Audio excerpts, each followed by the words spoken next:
The skies above Earth had always been a source of wonder, a vast expanse that captivated human imagination for centuries. Satellites, telescopes, and observatories scanned the heavens, searching for signs of life beyond. But none expected the true threat to come from the stars so quietly.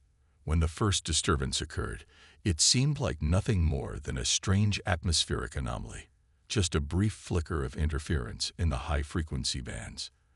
The world barely noticed, dismissing it as a random solar flare or malfunctioning satellite. But then, as quickly as it appeared, the anomaly vanished. For a brief moment, everything seemed fine again, until it wasn't. The world's defense systems, from the United States NORAD to China's early warning satellites, began detecting faint traces of unusual activity. At first, they assumed it was an advanced enemy maneuver, a stealth test from a rival power. Nations scrambled to verify the data, but then strange ships appeared in the sky. Massive, triangular vessels, dark and metallic, so large they blotted out the sun, hovered above Earth's most populous cities. At first, they were silent. Their enormous size and eerie stillness made them almost appear as though they were waiting. Humanity had no idea what to make of it. Panic crept in as governments tried to make sense of what was happening. It wasn't until the first explosion shattered the quiet that the true horror began. In New York City, a blinding flash of light tore through the skyline. The blast sent skyscrapers crumbling to the ground, sending a wave of destruction through the streets. The shockwave reached far beyond the initial blast zone, knocking out communications and leaving millions in the dark. Panic ensued as every corner of the world went dark, as if humanity's very heartbeat had stopped. News outlets scrambled, sending out chaotic reports, but the airwaves were filled with static, not clarity. The world tried to respond. Military jets scrambled to intercept, but the alien ships seemed immune to every weapon thrown at them. Laser beams, missile strikes, even the most advanced artillery seemed to bounce off the hulls of these massive vessels. With every failed attempt to counteract the invaders, humanity's terror grew. The world was not prepared for this. Governments stumbled, unable to act decisively. Then came the broadcast. It was brief. Silent at first. A wave of crackling interference filled the screens. Then, a voice. Mechanical, harsh, and cold, pierced through every device on the planet. Humanity is weak. You are insignificant. Your world is ours to take. Surrender now, or you will be eradicated. The message echoed in every language, each word feeling like a death knell. No one knew who the invaders were or why they had come. But one thing was clear. Humanity was facing something far beyond their understanding. Earth had never encountered an enemy like this before. The days that followed were filled with chaos. Global leaders convened emergency meetings, but their efforts were useless. The invasion was already underway, and the technology the aliens wielded was far beyond anything humans had ever seen. The world's most powerful armies were rendered helpless. Cities burned, governments fell, and entire regions of the planet were subjugated. Yet, in the midst of this, there was something that the invaders had failed to understand, something they had underestimated in their calculation of Earth's fate. Humanity, though divided and fragile, was a species that had always fought to survive, no matter the odds. History was filled with moments of struggle, pain, and triumph against seemingly insurmountable odds. As alien forces seized control over vital military bases, another phenomenon emerged. It wasn't global leaders who rose up first, it was the people. Refugees, civilians, soldiers, and scientists all over the world began to organize, to resist. An underground network formed, not coordinated by governments, but by those who refused to see Earth fall into the hands of invaders. In France, a group of resistance fighters began to sabotage key alien supply routes. In Brazil, hackers infiltrated alien communication lines, leaking valuable intel. And in the United States, military survivors mounted guerrilla attacks against alien supply depots. The invaders had expected humanity to crumble. They believed that Earth's fractured nature, its internal strife, and lack of unity would guarantee its fall. But what they failed to account for was humanity's resilience, a force that no alien force could anticipate. It was just the beginning. And despite the overwhelming odds, Earth was about to show the invaders what humans could really do when pushed to the brink. As the first strikes from the resistance began to hit alien supply lines, a quiet message began to spread across Earth's scattered forces. We fight, or we die. There is no other choice. The invaders thought they would crush humanity in a matter of days. What they didn't know was that they had underestimated the most dangerous thing of all: the human will to survive. The alien onslaught had shaken the world to its core. Cities lay in ruins, economies collapsed, and entire populations were either displaced or enslaved. For a time, it seemed like the world had lost all hope. But from the ashes of destruction came something unexpected: humanity's refusal to surrender. The first whispers of resistance were small, fleeting rumors.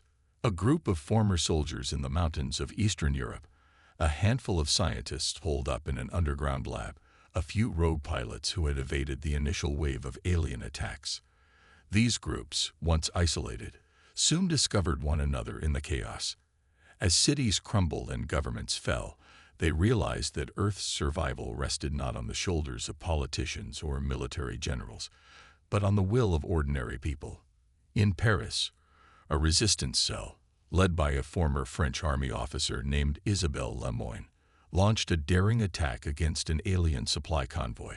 Using nothing but improvised weapons and stolen alien tech, they sabotaged the convoy and freed dozens of enslaved humans.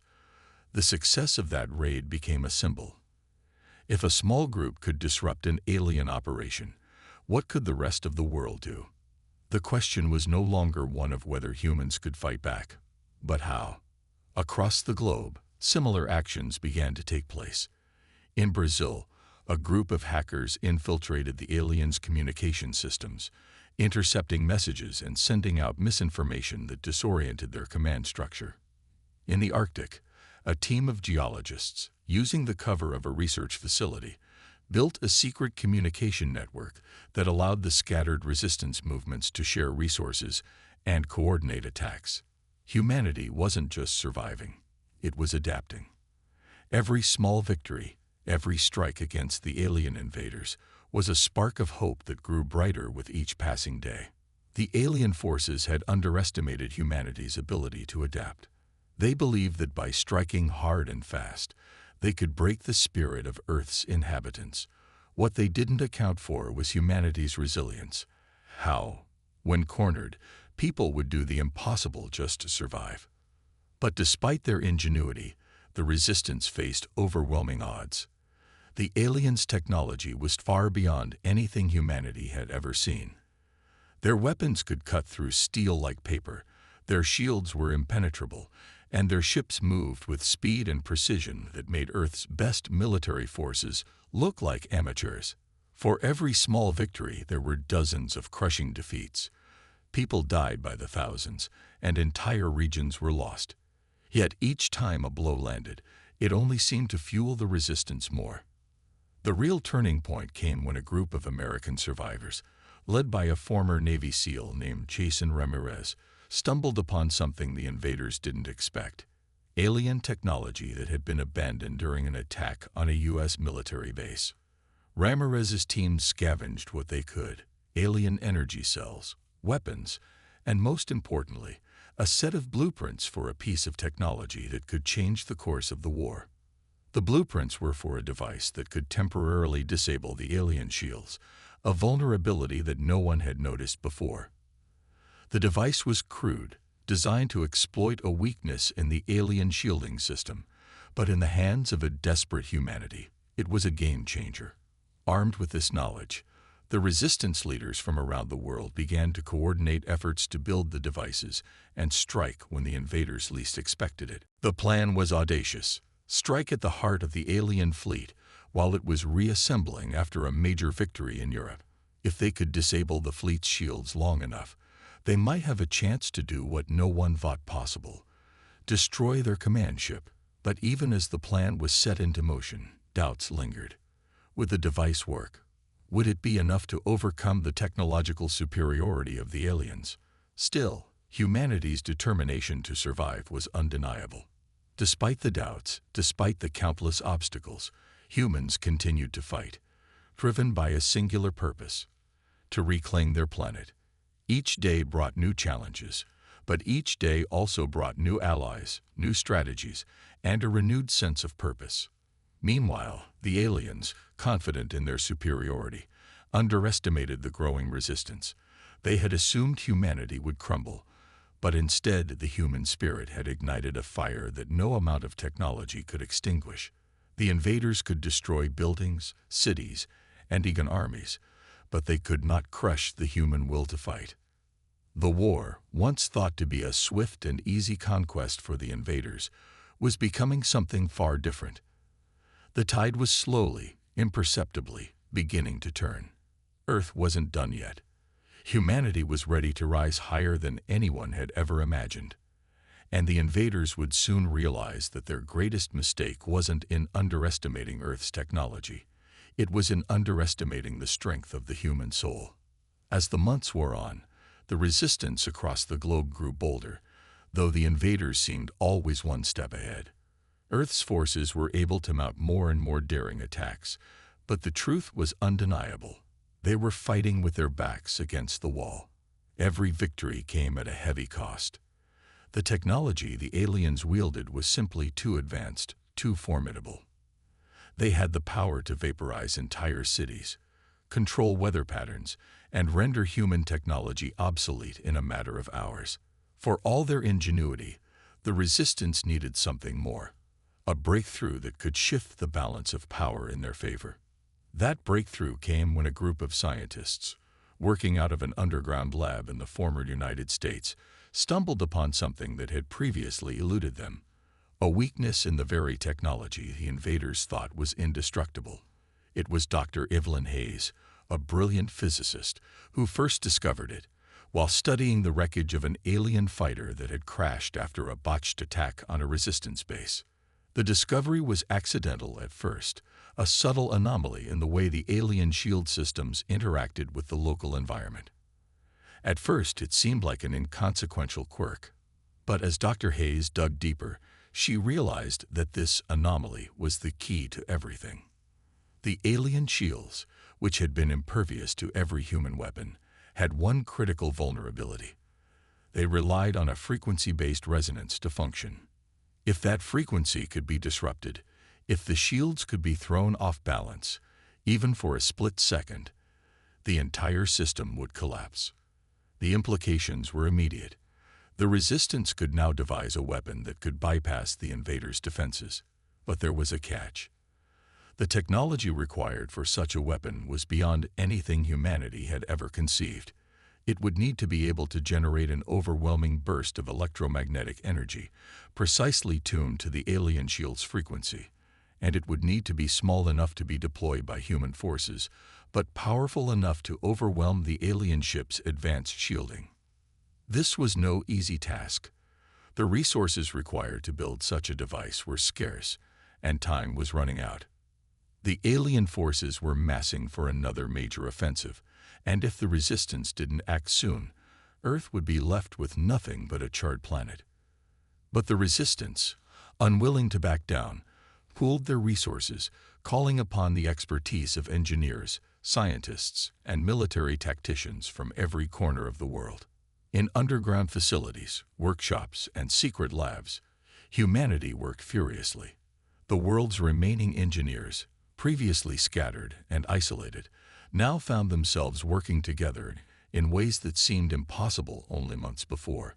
A group of resistance scientists in South Africa managed to reverse engineer a prototype of the device, adapting it to the materials they had on hand.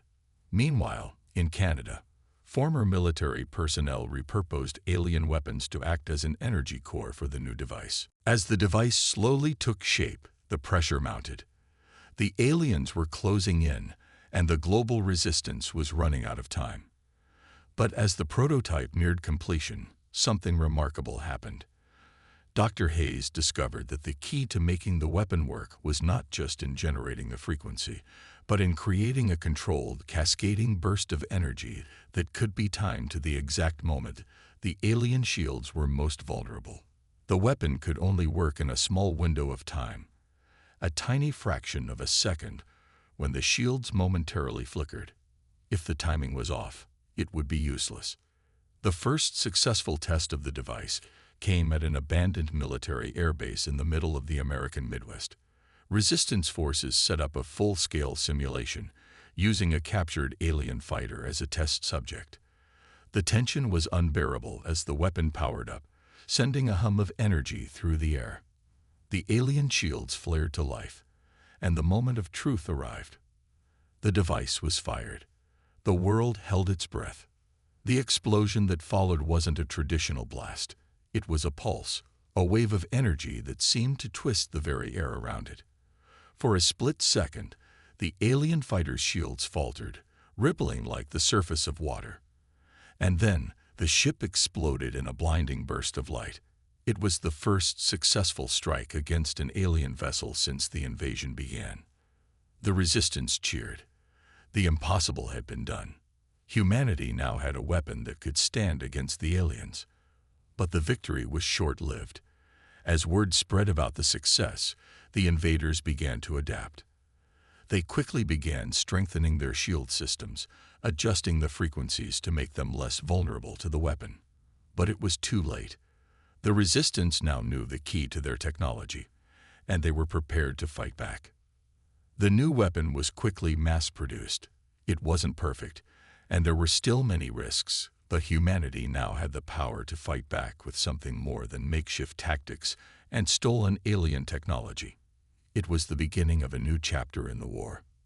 For the first time since the invasion, humanity had something the aliens hadn't expected: hope. The first hint of hope came not from a weapon, nor from a brilliant scientist, but from an unexpected source: a defector. It was in the war-torn streets of Tokyo, as resistance forces engaged in a skirmish with the alien invaders, that the unthinkable happened. A high-ranking alien officer, disillusioned and seeking refuge, surrendered. The alien, later identified as Commander Vrake, had once been one of the leaders of the invasion fleet. He was a member of the highly respected Tylock species, known for their brutal efficiency and superior military strategy. But now, standing before a stunned group of resistance fighters, he was a man, or rather, a being, utterly broken. His appearance was unlike the terrifying, monstrous figures the resistance had grown accustomed to. Vrake was tall, with a thin, wiry frame, his skin a dull gray. His eyes, however, were what stood out. They were filled with something completely foreign to the rest of his species: remorse. "I can't be part of this anymore." Vrake's voice was low and shaky as he spoke to the resistance fighters. "What I've seen, what my people have done to your world, it's wrong. I never knew you would fight like this. You're not weak. You're not helpless. You're strong, and I've made a mistake." The group of fighters, initially skeptical and unsure how to react, quickly realized the magnitude of the situation. Vrake was no mere soldier. He was one of the commanders overseeing the alien forces on Earth. He knew their strategies, their plans, and most importantly, their weaknesses.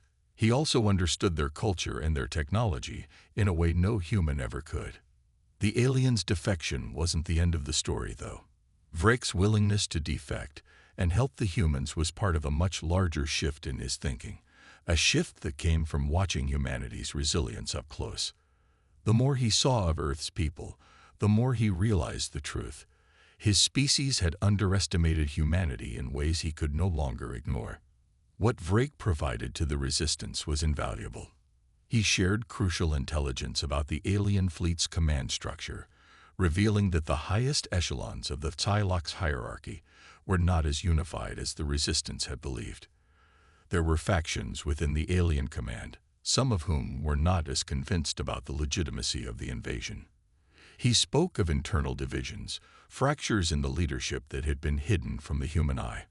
Most importantly, he gave the Resistance the name of the alien flagship, the Stellar Dominion, and its location, hidden deep within the asteroid belt. But Vrake's betrayal went beyond just military secrets. He also revealed something even more dangerous: the true nature of the alien technology. The Tylocs were not simply conquerors, they were engineers, capable of manipulating the very fabric of reality. Their technology wasn't just advanced. It was rooted in a form of quantum manipulation that allowed them to alter the laws of physics. It was this technology, more than anything, that made their invasion so unstoppable. But Vrake explained there were limits to even their technology. The key to defeating them lay in exploiting the gaps, the places where their manipulation of reality faltered. The knowledge that Vrake provided was enough to turn the tide for humanity. The Stellar Dominion, a ship so massive that it dwarfed entire continents, was the heart of the alien operation. If the Resistance could disable it, they could cripple the alien leadership and perhaps even force a retreat. But Vrake's knowledge wasn't without its consequences. The moment his defection became known, it set off a chain reaction among the alien fleet. The Tylocs were not accustomed to defection, and the penalty for such betrayal was death. But even worse for the aliens, Vrake's information had the potential to unravel the entire invasion. In a desperate bid to contain the damage, the alien command began an all-out assault on Vrake's former command ship, the Tylocs Prime, which was stationed in low orbit around Earth. They would stop at nothing to eliminate their traitor. Vrake knew that his life was forfeit, but his decision was made. He had committed to helping humanity, and if it meant sacrificing himself to ensure their survival, then so be it. His last act of loyalty was to provide the Resistance with a precise map of the alien fleet's weak points, along with a coded message that would allow humanity to bypass the heavily guarded communications channels the aliens used to coordinate their forces. The defection of one alien officer, who had once been a symbol of invincibility, shook the core of the alien invasion. It revealed cracks in their supposed unity. If Vrake could turn against his own kind, others might follow. The Resistance, now armed with critical information and a renewed sense of hope, prepared for the next phase of their mission. The battle for Earth had entered a new phase, one where humanity, though still outmatched, had gained a critical advantage. With Vrake's secrets, the Resistance now had a fighting chance. With the knowledge that Commander Vrake had given them, humanity's Resistance was now ready for a bold, high-stakes assault. The Stellar Dominion, the flagship of the Tylocs fleet, was the linchpin of the alien invasion. Destroying it would not only disrupt the command structure, but could send shockwaves through the entire alien operation. The Resistance knew that this was their one chance to turn the tide. If they failed, humanity might never recover. The map provided by Vrake was invaluable. It detailed the layout of the Stellar Dominion in intricate detail, including the locations of its most vulnerable sections, power cores, shield generators, and the quantum control room that governed the aliens' manipulation of reality. But even with this crucial information, the task was daunting. The Stellar Dominion was surrounded by layers of defense, fleets of smaller ships, automated drone systems, and gravitational anomalies created by the ship's vast size and quantum capabilities. Any attempt to attack the ship head-on would be suicidal. Instead, the Resistance had to strike fast, strike deep, and strike unexpectedly. The plan was simple but incredibly risky. A two-pronged assault would be launched. One team would infiltrate the ship through a hidden access point near its docking bay, while another would create a diversion by targeting the ship's outer defense perimeter.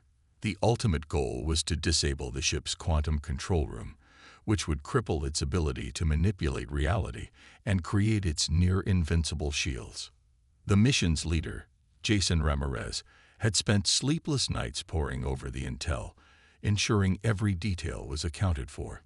His team, a mixture of seasoned military personnel and elite hackers, was ready.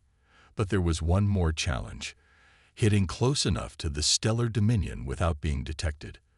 A direct approach would never work. The alien fleet's sensor network was vast, and nearly impenetrable.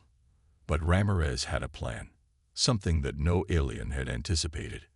The Resistance had recently acquired an experimental cloaking device based on the alien tech they had stolen during their previous skirmishes. This device, when activated, would render their ships nearly invisible to the Tylock sensors. It wasn't perfect. It would only last for a limited time. But it was enough to get them within striking distance of the stellar dominion. Ramirez's team, aboard the Thunderclap, a repurposed human warship, moved into position. The cloak was engaged, and the ship glided silently toward the alien flagship, hidden among the asteroids of the belt. For hours, they drifted through the dark expanse, avoiding patrols and scans. The tension was palpable. Every crew member knew that any misstep could spell the end. As they approached the stellar dominion, the Resistance's fleet, their ragtag group of hijacked ships and makeshift vessels, prepared to launch their attack. At the same time, a secondary team, led by Isabelle Lemoyne, would create chaos on the outer perimeter of the flagship. Her team had planted explosives on several of the smaller Xylox ships, creating a diversion large enough to draw the alien attention away from the real threat. The Thunderclap passed through a final stretch of asteroid debris, and Ramirez's team held their breath as the massive bulk of the stellar dominion loomed before them, its size almost incomprehensible. The sheer scale of the ship was unlike anything humanity had ever seen, so large it cast a shadow over the entire asteroid belt. "Steady," Ramirez whispered into his communicator, his voice calm but filled with urgency. "We're in position." One by one, the team members disembarked in small, stealthy pods, which had been adapted from the very same cloaking tech that kept them hidden. The pods were designed to attach to the hull of the stellar dominion and make the final stealthy approach to its lower docking bay. Their mission: breach the ship, disable the quantum control room, and send a signal to the rest of the Resistance to launch their full assault. The pods clung to the hull like parasites. Each was equipped with a magnetic lock that adhered to the ship's surface, allowing the team to remain undetected by the alien sensors. As Ramirez's pod disengaged from the Thunderclap, he felt the weight of the moment settle in. They were about to infiltrate the heart of the invaders' operation. "We go in quiet, hit hard, and get out," Ramirez ordered as the countdown began. "The stellar dominion can't know we're here until it's too late." Inside the pod, the team members braced for impact as they docked. Their gear was lightweight but advanced, combining human ingenuity with the alien tech they had scavenged. Each member had a role: one to breach the docking bay doors, one to disable the security systems, and one to hack into the quantum control room. If they succeeded, it would be a game changer. But even as they prepared for the attack, something unexpected happened. On the other side of the stellar dominion, Isabelle's diversion began. Explosions rang out in the darkness of the asteroid belt, sending shockwaves through the alien fleet. The Tylox responded with swift, brutal efficiency, drawing their attention away from Ramirez's team. It was working. The distraction was enough to allow the infiltration to proceed. As the Resistance fighters breached the inner walls of the ship, a sense of exhilaration surged through them. This was their moment. They were inside the heart of the enemy's power. The countdown to victory, or destruction, had begun. The inside of the stellar dominion was nothing like what the Resistance had imagined. The sheer scale of the alien ship was even more imposing up close. The halls were dark, vast, and echoing, with an eerie hum that vibrated through the walls, like the beating heart of a living entity. Every inch of the ship exuded an oppressive sense of power, a quiet reminder that the aliens had spent centuries perfecting their technology, bending the very fabric of space and time to their will. Jason Ramirez and his team moved quickly, their footsteps muffled by the anti-gravity boots they had been issued for the mission. Each member of the team had a specific task. Ramirez himself, armed with a high-frequency pulse gun, was focused on clearing a path to the quantum control room, which was located at the heart of the ship, surrounded by thick layers of alien security. Isabelle Lemoyne's diversion had worked. at least for the moment. The explosions outside had drawn the alien fleet's attention, but it was only a matter of time before the Psylocks would realize the breach in their flagship. The longer the team remained undetected, the better their chances of success. "Stay sharp," Ramirez whispered into his comms as they moved deeper into the ship's interior. The hallways were dark, illuminated by glowing blue panels embedded in the walls. The air was thin, and the faint hum of alien machinery seemed to grow louder the closer they got to their target. "The quantum control room is through that corridor. We're almost there." The team approached a large set of doors built from a sleek, obsidian-like material. These doors were unlike anything humanity had ever encountered. They were protected by a series of energy fields designed to prevent unauthorized access. Ramirez glanced at his technician, Lieutenant Brianna Webb, who was already at work with a portable device. "I'll need a minute," Brianna muttered, her hands flying over the device's interface. "The encryption on these doors is insane, but I can bypass it." The clock was ticking. Every second they spent in the alien ship increased the chances of their discovery. Ramirez's heart raced as he kept watch, his pulse gun ready in case they were ambushed. The rest of the team was tense, their fingers twitching toward their weapons, eyes scanning every corner.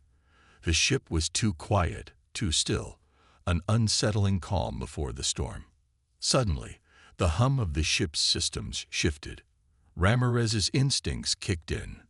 "Brianna, hurry up." "I'm in," she said, her voice tinged with relief. With a final swipe, the door's energy shield flickered and dropped, and the massive doors slid open with a hiss. Beyond them lay the quantum control room, an eerie, almost sacred space where the Psylocks manipulated the very laws of reality. Inside, the air crackled with an unnatural energy. Floating platforms held complex machinery, humming softly with an otherworldly light. The central control node, which regulated the ship's quantum manipulations, stood at the heart of the room, guarded by several Psylocks sentries. These elite soldiers, taller and more powerful than the average warrior, were tasked with protecting the ship's most critical systems. They stood, motionless, as if waiting for something.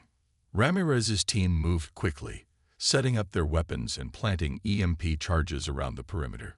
Brianna activated a small device that emitted a pulse of energy, scrambling the nearby sentries' communication systems. The Psylocks soldiers, momentarily disoriented, didn't see the incoming attack. The resistance fighters opened fire, their weapons designed to disrupt the aliens' heavily armored exoskeletons. The battle inside the quantum control room was brutal. The Psylocks soldiers retaliated fiercely, their weapons tearing through the air with precision. But the resistance fighters had the advantage. They knew the layout, they had the element of surprise, and they were fighting for something far greater than mere survival. They fought with a desperation that the Psylocks could not understand. Ramirez moved with the efficiency of a seasoned combat leader, clearing the way toward the central node. As the last of the sentries fell, he reached the control panel. The machine before him was unlike anything he had ever seen. It pulsed with a faint blue light, its surface smooth and perfectly symmetrical, as if crafted by a higher intelligence. "Brianna, do your thing," Ramirez ordered, his voice tight with urgency. Brianna stepped forward, connecting her portable device to the central panel. As she did, a terrifying realization dawned on Ramirez. The ship's systems were beginning to react to the disruption. The once silent walls of the control room hummed louder, and the temperature in the room spiked. "I'm unlocking the quantum cores now," Brianna said, her voice trembling slightly. "But I can't guarantee how long this will take before they detect us."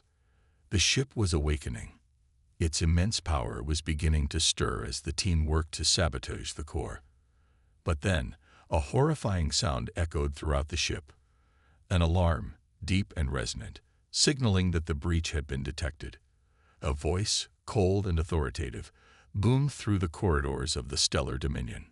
"Intruders detected in the quantum control room. All units converge on Sector 11." The countdown had begun. The Resistance had one chance to disable the ship's quantum controls, or else they would be overwhelmed by the Psylocke's forces that would soon flood the room. "We need to finish this, now," Ramirez shouted, his voice filled with raw urgency. "Brianna, we don't have much time." As Brianna frantically typed in the final command to disable the core, the room began to shake. The Psylocks were coming, and they were coming fast. Ramirez could feel the weight of the moment bearing down on him. Victory was within their grasp, but they had to hold out just a little longer. The walls of the quantum control room trembled as Brianna's fingers flew over the device. The hum of the alien systems intensified, a low, throbbing sound that seemed to reverberate deep within their bones. Ramirez felt a shiver crawl up his spine, knowing that every second they lingered brought them closer to annihilation. The alien forces would be on them soon. The countdown to the failure of their mission was ticking faster, like a ticking bomb. "Brianna," Ramirez snapped, the urgency in his voice rising. "How long until the core is disabled?" "I'm trying," Brianna muttered, her eyes darting back and forth across the digital readout. Sweat dripped down her face. "But these systems, they're not like anything I've ever seen. It's not just technology. It's—" Before she could finish, the doors to the quantum control room slammed open with a screech of metal, revealing a squad of Psylocke soldiers, their glowing red eyes burning with fury. They moved in perfect sync, wielding weapons that hummed with devastating energy. They were faster and stronger than human soldiers, built to dominate and destroy. "Move," Ramirez shouted, diving for cover behind one of the floating platforms. The team scrambled, their weapons coming to life in a blaze of fire. But the Psylocke soldiers were relentless, their shields glowing as they absorbed incoming fire with ease. It was a deadly stalemate, human firepower against alien resilience, but the clock was still ticking. Ramirez fired, hitting one of the Psylocks in the leg, causing it to stumble. But the creature quickly recovered, charging forward with terrifying speed. Before Ramirez could react, the alien soldier swung its weapon in a broad arc, sending a shockwave that knocked him off his feet. His vision blurred as he hit the floor, but he scrambled to his feet, his pulse gun still in hand. Brianna, who had been focusing on her device, barely glanced up as the chaos erupted around her. Almost there, just a few more seconds. The room was a battlefield now. The Resistance fighters continued to fire, but their chances of winning the firefight were slim. They had no choice but to trust in Brianna's ability to disable the core in time. Suddenly, a deafening, high-pitched screech echoed through the room. Ramirez's blood ran cold as he realized what it meant. The Psylocks had activated their countermeasures. The quantum manipulation field was being redirected, and the room was rapidly becoming unstable. "Get out. Get out now," Ramirez shouted, but Brianna was still focused on the device. "No, this is the only chance we have. Just hold them off for a few more seconds," she cried, her voice strained with the pressure. The alien soldiers closed in, their weapons primed for the kill. But Ramirez and his team fought with everything they had left, knowing that failure was not an option. This was humanity's last chance. Just as the Psylocks were about to overrun them, a violent jolt shook the ship. The ground beneath their feet seemed to ripple, like the very fabric of reality had been torn asunder. The air grew thick with an unnatural energy, and the quantum control room seemed to shift in and out of focus. Time itself seemed to warp as the alien technology began to fail. Brianna's voice cut through the chaos. "I'd done it. I shut it down." The effect was instantaneous. The Psylocke soldiers froze in mid-motion, their shields flickering, their weapons deactivating. The quantum field that had held the stellar dominion together began to crumble. The ship's systems, once so precise and powerful, began to break apart. But their victory came at a cost. As the quantum control room's core deactivated, it triggered a chain reaction throughout the ship. The once stable, controlled environment began to destabilize. The gravity in the room shifted unpredictably, pulling objects toward the center, and then suddenly tossing them back against the walls. The air grew heavy with static, and reality itself felt like it was unraveling. "Move," Ramirez ordered, grabbing Brianna by the arm and pulling her toward the exit. The team ran, the weight of their success tempered by the immediate danger of the ship's collapse. The Tylock soldiers were no longer a threat. They were caught in the same temporal distortion, frozen in time, their advanced armor useless against the effects of the quantum disruption. But it wouldn't last long. The stellar dominion was on the verge of collapse, and they needed to get out. Fast. As they raced down the corridors, the ship groaned and shook, the once pristine walls now bending and warping as if the laws of physics were no longer obeyed. The team fought their way through the chaos, their every step feeling like a battle against time itself. Finally, they reached the docking bay. Ramirez's heart pounded in his chest as he saw the small shuttle waiting for them, cloaked in the debris of the collapsing ship. But just as they approached, an explosion erupted behind them, sending a shockwave through the air. The entire ship was beginning to fragment. The team dove into the shuttle, Brianna slamming the controls as they raced toward the exit. Behind them, the stellar dominion groaned one final time. Reality twisted, and in a blinding flash of light, the flagship, once the embodiment of the Psylocke's dominance, shattered. Ramirez watched from the shuttle's window as the remains of the alien ship were torn apart by the very forces it had once commanded. The stellar dominion was no more, but the battle was far from over. The Tylocks had been dealt a crushing blow, but their fleet was still vast, and their wrath would be swift. The war for Earth had entered a new phase. The Resistance had won a monumental victory, but the path to freedom was still fraught with danger. "Get ready," Ramirez said, his voice calm but resolute. "We've just begun." The aftermath of the Stellar Dominion's destruction sent ripples through the very fabric of the war. As the remnants of the flagship floated in space, shattered and useless, the humans on board their escaping shuttle watched with grim satisfaction. For the first time in years, there was a flicker of hope. The Tylocks were not invincible. Humanity had struck a blow that would echo across the galaxy. But as the shuttle flew away from the wreckage, the gravity of their situation began to set in. The Psylocks' fleet still loomed over Earth and its colonies. One ship had been destroyed, but the war was far from over. The alliance of humanity's resistance, now stronger for its victory, would need to confront the rest of the alien armada. "Let's not forget," Ramirez said, breaking the heavy silence. "We've just taken down their flagship, but the war isn't won. Not by a long shot." Brianna nodded, her face pale but determined. "We've disrupted their command structure, but the Psylocks are methodical. They'll regroup, adapt, and when they do, they'll come for us harder than ever." The shuttle passed the outer layers of Earth's atmosphere, the blue planet visible below them. From this high up, it seemed untouched, peaceful. Yet below, war raged across the continents. Earth had been scared, but it hadn't surrendered. The people of the world had risen against the invaders, and now, with the destruction of the Stellar Dominion, they had proven that they could fight on even ground. "We may have just shifted the tides," Ramirez said, his voice quiet but filled with an almost palpable sense of resolve. "The Psylocks never thought we'd strike back like this. They thought humanity would fall. Instead, we rose higher." The shuttle jostled as it entered the safe zone, the remaining Resistance fleet awaiting their return.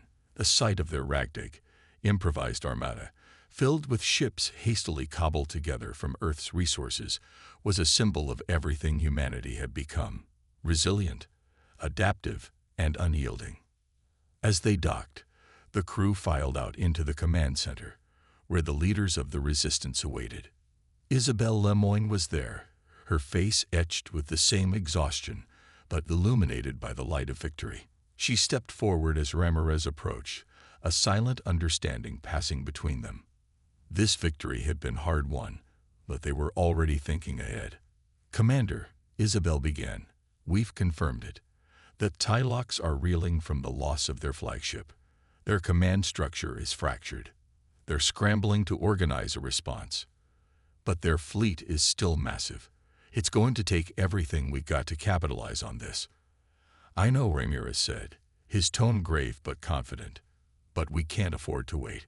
We've disrupted their control of the fleet, and we've demonstrated that humanity can strike when it counts.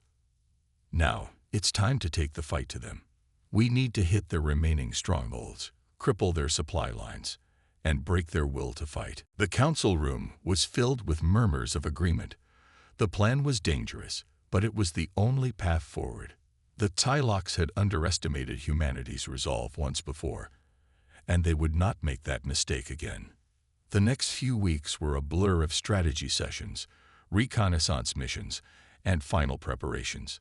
The remaining Xylox ships still in orbit over Earth were locked in a defensive posture, hesitant to retaliate after the catastrophic loss of the stellar dominion. But everyone knew that this was a temporary lull. The clock was ticking. The Tylocs would strike back. Humanity's resistance was united, more focused than ever. The planet's militaries had merged with the resistance forces, and the rest of Earth's citizens rallied to the cause, offering support, supplies, and intelligence. The war had transformed from a desperate fight for survival into an organized resistance movement with a singular purpose: to drive the Psylocks from their planet. The first assault came sooner than anyone had expected. Small teams of resistance forces, aided by intercepted Psylocks communications, attacked key enemy installations on Earth's moon and its neighboring space stations. The guerrilla tactics, combined with the newly acquired alien technology, overwhelmed the Tylocs garrisons stationed there. The resistance had learned how to exploit the alien vulnerabilities they had uncovered during their infiltration of the stellar dominion. They were no longer just reacting. They were taking the fight to the enemy. In a bold strike, the resistance forces launched a full-scale assault on one of the largest remaining Psylocks warships, a monstrous dreadnought orbiting Mars. The battle was brutal, but the humans had the upper hand. They used the same tactics that had destroyed the stellar dominion, disabling the ship's quantum field before launching a devastating ground assault. It was not an easy victory, but it was won nonetheless, and with every battle they won, humanity's position strengthened. Their message was clear. They would not bow to invaders. They would rise. The Tylocs, for the first time, felt the sting of human tenacity. Their grip on Earth was weakening, and the war had truly shifted. But there was still much work to be done. Ramirez knew that the final victory wouldn't come overnight. There would be sacrifices. There would be setbacks. But humanity had proven that they were no longer the prey. They had become the hunters. As Ramirez stood on the bridge of the command ship, looking out into the vastness of space, he knew that the war was far from over. But they had taken the first step toward freedom. "Let's finish this," he said quietly to his crew. "For Earth." And as they set course for the next target, humanity's resistance moved forward, unbroken, unstoppable, and more united than ever. The Tylocs had made a grave mistake. They had thought humanity would fall. Instead, they had awakened a force unlike any other. This was only the beginning.